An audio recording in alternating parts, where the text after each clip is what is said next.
దేవుని సమాధానం నీవు పొందినంత వరకు నీ కేకలు ఆగకూడదు. దేవునికి స్తోత్రం కలుగునుగాక. ఇంట్లో వాళ్ళ మీద కేకలేయొద్దు, మనుషుల మీద కేకలేయొద్దు, మనుషుల ముందుకు పోయి కేకలేయొద్దు. కొంతమందికి పరిస్థితులు మారక, ఒక దరి తెన్ను దొరక్క ఇంట్లో వాళ్ళ మీద ఒకళ్ళ మీద ఒకళ్ళు కేకలేసుకుంటుంటారు.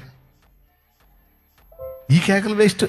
నువ్వు తేడా, నీ దరిద్రమే, నీ కొంప నువ్వే మా కొంపగా శనిలాగా పట్టావు, నువ్వు అట్ట దరిద్రం, నువ్వు ఇట్ట దరిద్రం అని ఒకళ్ళ మీద ఒకళ్ళు కేకలు వేసుకోవద్దు. ఎవరికాళ్ళు వ్యక్తిగతంగా ఆయన వైపు తిరిగి ఆయనను కేకవేయండి. ఆయనను కేకవేసి ఆయనను నిలయండి.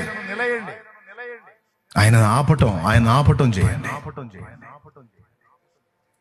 ఆపినాయి అట్లా పోతాడు కానీ పట్టించుకోనట్టు ఎట్లా పోతాడమ్మా?